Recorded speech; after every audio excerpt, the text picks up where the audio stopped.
Looking for something to watch for horror family night? Well, this is Talk Horror, and tonight I'm going to give you some terrible thrills, like, obscure horror, double feature,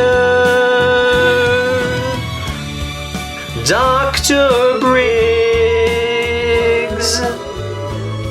will build a screener. Whoa, ho, ho, ho. On Talk Horror's latest featured video. These are two films you may never have heard of. If you do know about them, you probably know that they're not typically considered staples of the genre, but I'm going to build my case as to why those of you who haven't seen them ought to give them a look. The two are not related at all, but they have a lot in common that serves to give them a complementary vibe in my eyes, and makes them a perfect A and B movie if you're in the mood for a B movie. 1982's Superstition is what I'd broadly call a body count film, because it is otherwise difficult to classify it as a slasher, witch movie, creature feature, or maybe even a haunting film. It deals with a family of a priest who moves onto land beset by the deadly curse of a Satan-worshipping witch. This film doesn't offer much to say about the eternal battle between good and evil, but it has plenty of other ways to entertain you. And by this, I mean it offers a lot of special effects shots, oftentimes accompanied by a gruesome death, but always unlikely to leave your eyes tempted to wander. This is a very mean-spirited movie. Most of the characters are assholes. Shut your bitchy mouth! The death scenes are brutal, and they aren't afraid to kill a kid. Stylistically, Superstition feels like what would happen if you extended one of those fake film-within-a films from a highlights reel to a full feature. The lighting is often glaring, the acting and direction lacks subtlety, and key details like the monster's face or certain characters' fates are often just off-frame. But it always feels cohesive and never falls into a lull where it starts to deliver less than 100% of its capabilities. And so it is the A movie, relatively speaking, of this recommendation. The B movie, and my more cautious recommend, is Spookies from 1986, a chaotic production that began life as Twisted Souls, and that its creators still argue about to this day.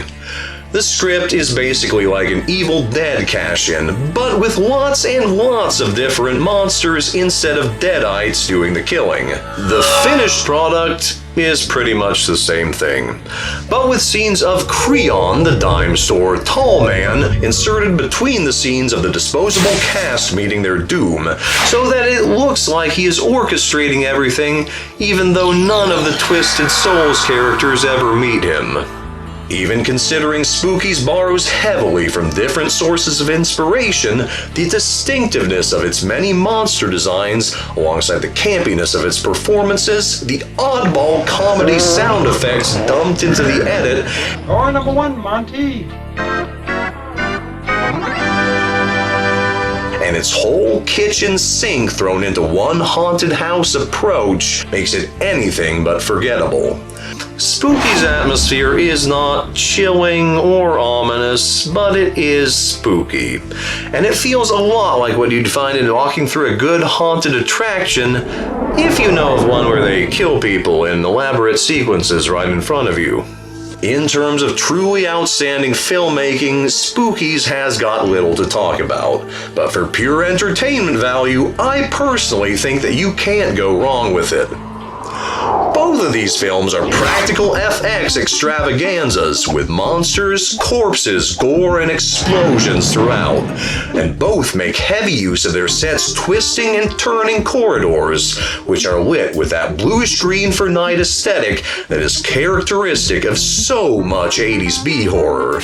The characters in both Superstition and Spookies definitely leave an impression, despite being decidedly two-dimensional. Like most people of the church, you don't have any sense of humor. And they love picking their casts down in a way that makes it clear that no one, from children to main characters to comic relief, is safe. If you or maybe some pals are in the mood for something with an 80s vibe you can put on just to cheer or laugh at in the late evening, then these two make for some choice pickings. Now, if you disagree with me and happen to hate one of the movies I've mentioned so far, don't worry, because I brought a plan C, and that plan is 1989's The House of Clocks, a lesser-known effort by Lucio Fulci, which brings the same mean spirit, campy but straight-faced mood, maze-like set, and fascinating FX to the table, although not possessing the creature effects nor bluish lighting.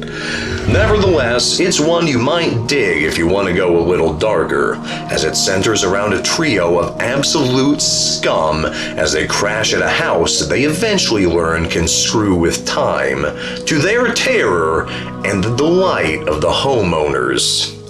Did I get you wanting to watch one of these tonight? Or do you perhaps already have some opinions on any of them? I hope you'll share your thoughts in the comments below after you've liked and subscribed to the channel. This is Dr. Briggs, hoping that you are soon to look horror, listen horror, talk horror. Double feature. Briggs has built and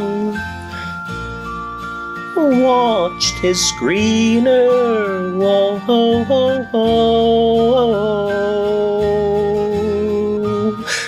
Till talk horrors next upcoming video.